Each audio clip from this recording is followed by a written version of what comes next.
네, 오늘은 2023년 1월 11일입니다.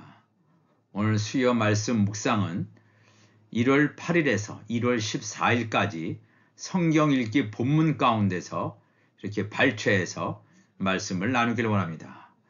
오늘은 창세기 20장에서 35장, 또 마태복음 6장 19절에서 10장 20절 사이에 있는 말씀 가운데서 발췌해서 말씀을 함께 상고해 보기를 원합니다.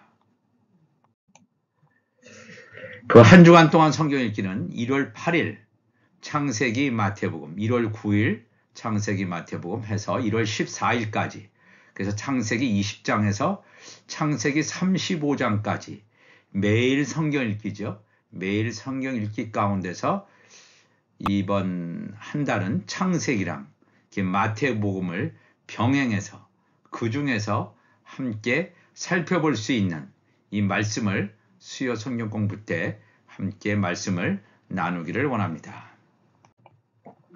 창세기 21장 22절 보면 그때의 아비멜렉과 그 군대 장관 비골이 아브라함에게 말하여 이르되 내가 무슨 일을 하든지 하나님이 너와 함께 계시도다.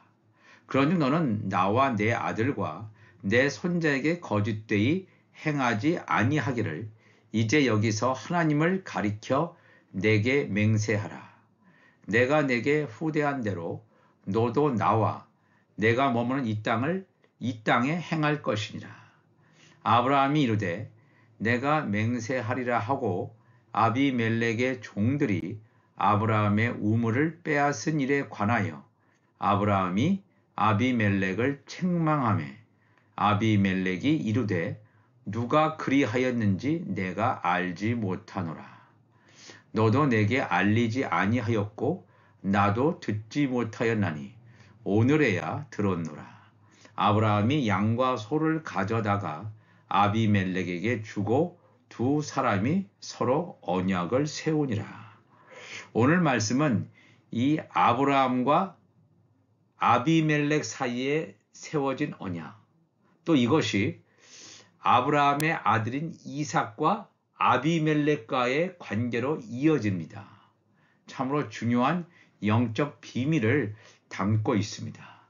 우리가 하나님을 믿는 사람들이라면 하나님을 믿지 않는 사람들, 하나님을 알지 못하는 자들에게 저 사람이 하나님과 동행하시는구나, 동행하구나, 이것을 깨달을 수 있도록 우리의 전 존재가 하나님에 의해서 이끌림을 받는 그러한 사람이 되어야 될 줄로 믿습니다. 아비멜렉이 아무리 자기의 군대 장관과 더불어서 아브라함을 해코지하고 아브라함에게 해를 입히려고 해도 저 사람은 하나님과 동행하는구나 하는 것을 그들로 하여금 알게 했다는 것입니다. 이게 굉장히 중요합니다. 내가 무슨 일을 하든지 하나님이 너와 함께 계시도다. 자기들이 알지 못하는 신이란 존재가 있는 것 같은데 아브라함에게는 우리가 알지 못하는 신이 함께 있어. 이것을 그들이 깨달았다는 것입니다. 그래서 어떤 물리력으로 대항해서 아브라함을 굴복시킬 수 없음을, 자기들이 섣불리 덤볐다가는 화를 입을 수 있음을 알고 먼저 화친을 청해 옵니다. 서로 간에 이 아비멜렉과 군대 장관이 굽히고 들어와요. 저 사람을 잘못 건드렸다간 우리가 큰 해를 당할 수 있다는 것을 알고 이 아브라함에게 찾아옵니다. 이 창세기 21장 24절 보면 아브라함이 이르되 내가 맹세하리라 하고 아비멜렉의 종들이 아브라함의 우물을 빼앗은 일에 관하여, 그 당시 힘들게 아브라함의 이 하인들, 부하들이 이 우물을 파서 이 생존을 위해서 그러한 근원을 찾아냈는데 이것을 빼앗았단 말이에요. 하나님께서 이 조카 롯은 요단강 주변에 있는 그런 소돔과 고모라 땅으로 갔지만 물이 없어 보이는 곳, 그럼에도 불구하고 우물을 발견하도록 하시는 하나님의 뜻, 하나님의 도우심을 여기서 보게 됩니다. 그런데 아비멜렉의 종들이 아브라함의 우물을 빼앗는단 말이에요. 이런 일들을 겪었을 때 아브라함은 굉장히 분노했을 것입니다. 그러나 그것을 참았는데 나중에는 이 아브라함의 우물을 빼앗은 자들이 나와서 굴복하게 됩니다. 우리가 오늘도 이 말씀을 기억해야 됩니다. 내가 무력으로 적과 싸우는 것이 아니라 악을 악으로 갚는 것이 아니라 선을 사용해서 끝까지 하나님의 뜻대로 하면 하나님의 때에 적이 굴복하고 들어온다는 사실을 우리가 기억해야 됩니다. 그래서 오늘 이 말씀 가운데는 아비멜렉과 또 이 아브라함 사이에 맺어진 언약에 대해서 말하고 있습니다. 계속해서 아브라함과 아비멜렉이 언약을 할 때 그때의 상황입니다. 창세기 21장 28절에 아브라함이 7 암양 새끼를 따로 놓으니 아비멜렉이 아브라함에게 이르되 이 7 암양 새끼를 따로 놓으면 어찌미냐. 아브라함이 이르되 너는 내 손에서 이 암양 새끼 7을 받아 내가 이 우물 판 증거를 삼으라 하고 두 사람이 거기서 서로 맹세하였으므로 그곳을 부엘세바라 이름하였더라. 그들이 부엘세바에서 언약을 세우매 아비멜렉과 그 군대 장관 비골은 떠나 블레셋 사람의 땅으로 돌아갔고 아브라함은 부엘세바에 에셀나무를 심고 거기서 영원하신 하나님 여호와의 이름을 불렀으며 그가 블레셋 사람의 땅에서 여러 날을 지냈더라 그랬습니다. 아브라함이 이 아비멜렉과 언약을 세우는데 7 암양 새끼를 따로 놓았다 그랬습니다. 7 암양 새끼를 따로 놓았다. 이 말은 영적인 의미를 가지고 있습니다. 7천인의 하나님의 아들들, 바알에게 무릎을 꿇지 않은 7천인의 하나님의 아들들을 증거하는 것입니다.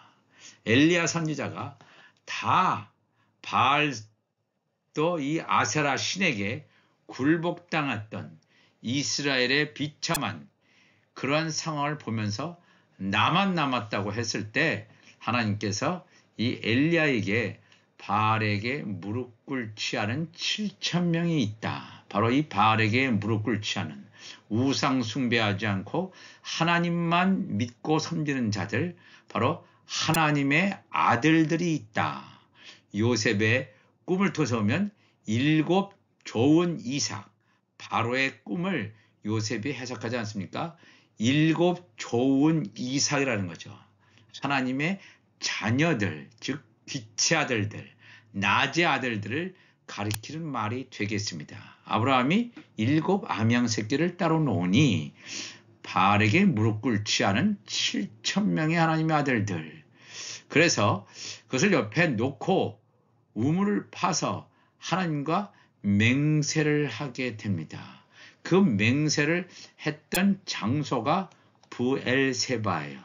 부엘세바라고 하는 것의 뜻은 뭐냐 하면 7개의 우물 또는 맹세의 우물이에요. 지금 이 부엘세바에서 7 암양 새끼를 놓고 아브라함과 아비멜렉이 맹세하죠. 맹세하는 것. 이것이 이루어진 장소가 부엘세바, 맹세의 우물이 되겠습니다. 맹세의 우물 또는 7개의 우물이죠. 여기서 말하는 이 아브라함과 아비멜렉 사이에 이 언약이라고 하는 것은, 맹세라고 하는 것은 이 언약이 성취된다는 것을 분명히 여기서 언급해 주고 있습니다. 그런데 아직도 이 아브라함이 팠던 이 우물을 온전하게 그냥 다 획득한 건 아니잖아요. 그냥 아비멜렉과 맹세만 했어요. 서로 간에 싸우지 말고 침범하지 말고 서로 간에 그냥 맹세의 언약을 체결하는데 이 7 우물을 다 찾아서 이 7 우물을 다 완전히 획득하는, 그래서 이것이 하나님의 뜻대로 이루어지는 것은 언제냐면 아브라함의 아들 이삭 때 되어지는 것입니다. 이삭 때도 우리가 살펴보겠지만 이 우물을 빼앗겼다가 나중에 도로 이것을 찾게 되고 하는 이러한 역사적인 과정을 보면서 일곱 샘을 찾아서, 즉 일곱 우물을 찾아서 이것을 열어주는 것이 필요하구나. 일곱 샘을 찾아서, 일곱 우물을 찾아서 열어주는 자, 바로 이가 이 성경에서 말하는 이삭인데, 이삭이 누구를 예표하냐 하면 메시아 예수 그리스도를 예표한다는 것입니다. 이게 굉장히 중요한 것입니다. 일곱 우물을 완전히 다 여는 시점이 우리가 살고 있는 이 시점입니다. 즉 하나님의 말씀의 비밀이 다 열려져서 열방에 다 이 말씀이 전해지는 때, 바로 그때가 열방이 회복되는 때가 되겠습니다.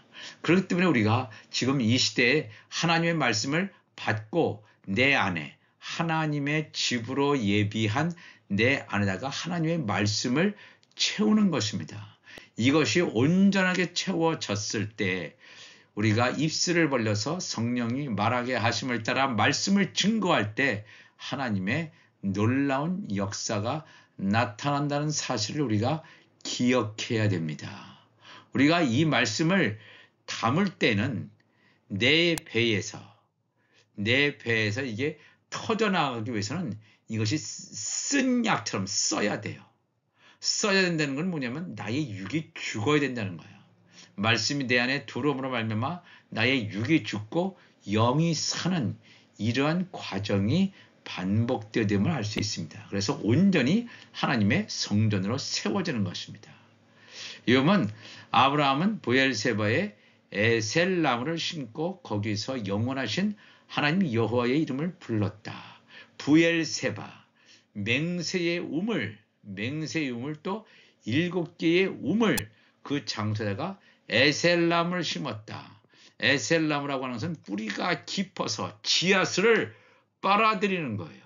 뿌리가 깊지 않으면 지하수를 빨아들이지 못하잖아요. 이 지하수라는 건 뭡니까? 생명수예요.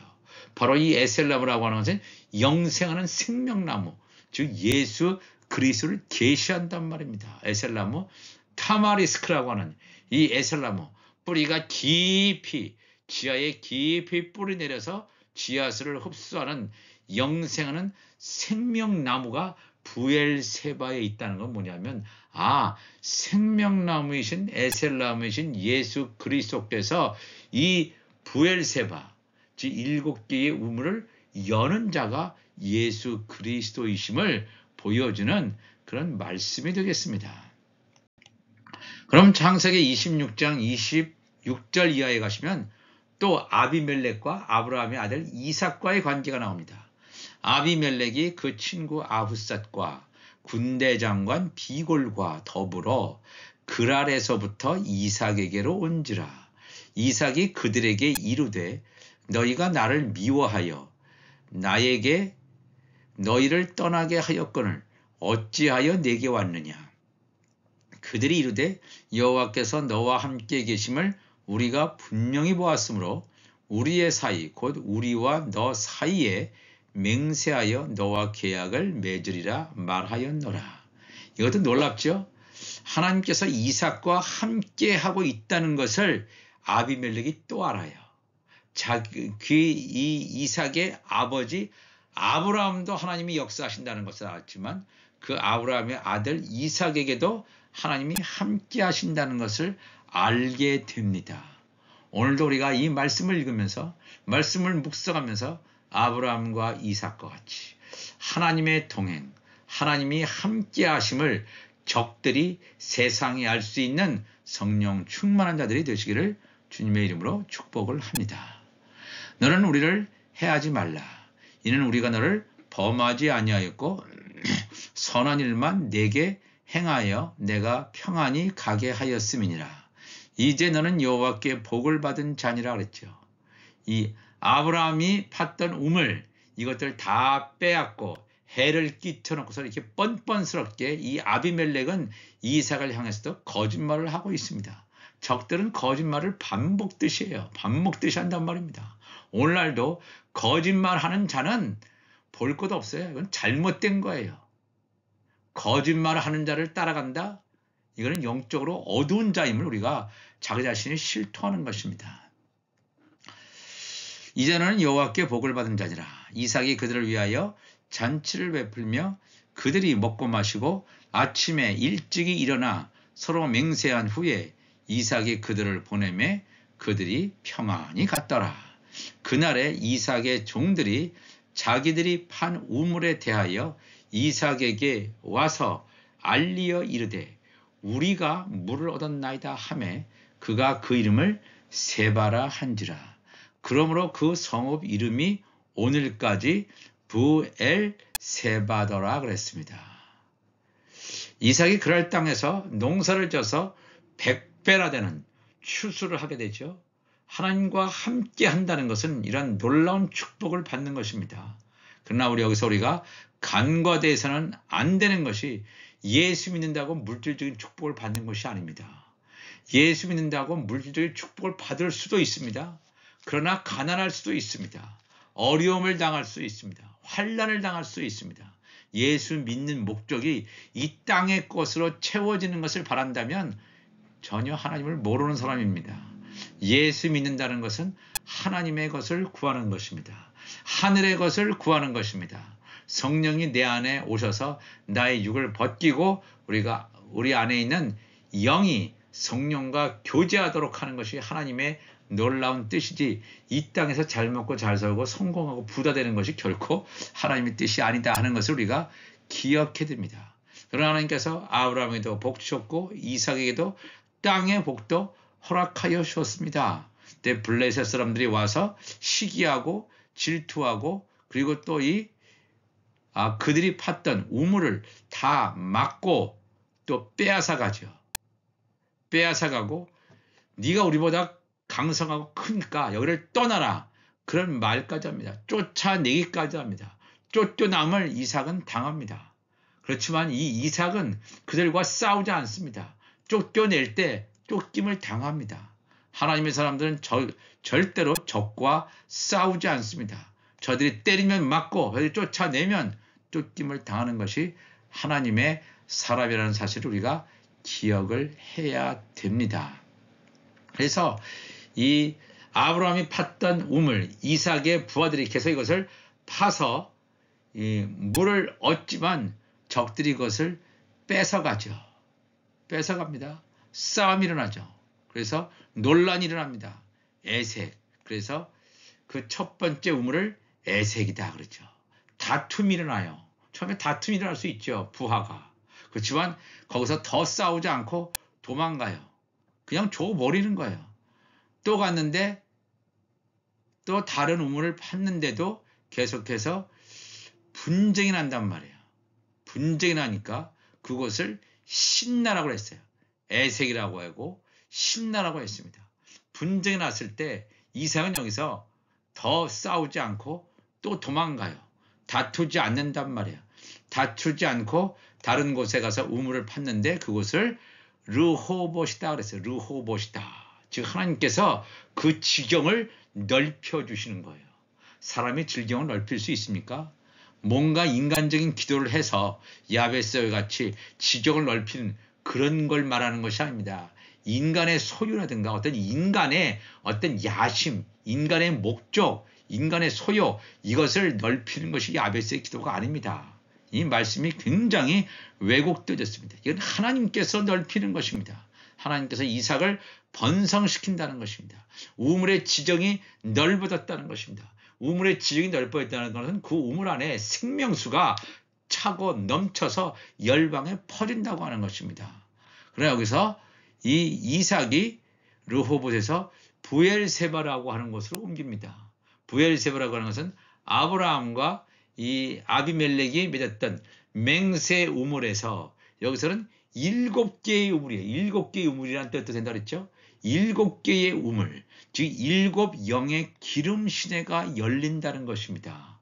7영의 기름 시내가 열린다는 것은 바로 우리 시대에, 이 마지막 시대에 예수님께서 오실 날이 가까운 이때에 7영의 기름 시내, 7 우물이 완전히 열려지는 시대, 열방의 회복을 위해서 예수 그리스도께서 이 일곱 우물을 여는 시대에 우리가 살고 있다는 것을 우리가 기억해야 됩니다. 사람이 내가 열 수가 없습니다. 메시아신 예수 그리스도께서 이 어디서요? 부엘세바 일곱 영의 기름 시내가 넘쳐나는 그곳에서 우물을 여시는 메시아가 와야 된다는 것입니다. 메시아가 오시기 전에 하나님의 아들들에게 바알에게 무릎을 꿇지 않은 7,000명의 예수 그리스도의 지체들에게 이 말씀의 비밀이 다 열려지고 이 말씀을 열방에 증거하는 때, 바로 그때가 바로 이때인 줄 믿습니다. 이 말씀을 깨닫고 하나님 아버지여, 우리 안에 하나님의 등불이 켜지게 하여 주옵소서. 일곱 등불이 켜지게 하여 주옵소서. 일곱 등불, 하나의 등불, 두 개의 등불이 아니라 일곱 등불이 온전히 켜짐으로 말미암아 이런 양이 어디에 있는지, 이런 드라크마가 어디에 있는지 사람의 눈으로는 보이지 않습니다. 내 안에 일곱 등불이 온전히 켜질 때 일곱 양이 있는 곳과 이런 드라크마가 있는 곳이 우리 눈앞에 나타날 줄 믿습니다. 우리가 온전히 복음을 증거하는 하나님의 사람들 되시기를 축복합니다. 하나님 아버지 감사합니다. 오늘도 하나님의 말씀을 나누었습니다. 하나님께서 우리에게 주시는 놀라운 축복, 놀라운 은혜를 우리가 기대하면서 올 2023년도도 살아가기를 원합니다. 성령께서 기름 부어주시고 일곱 샘, 일곱 우물이 열려지는 이때에 에셀나무이신 영원하신 생명나무이신 예수님께서 이것을 열어주시는 이때 우리가 살고 있습니다. 우리 안에 하나님의 집으로 예비한 나의 육체 안에 하나님의 말씀을 온전히 채울 수 있도록 인도하여 주옵소서. 감사하며 예수님의 이름으로 기도합나이다. 아멘.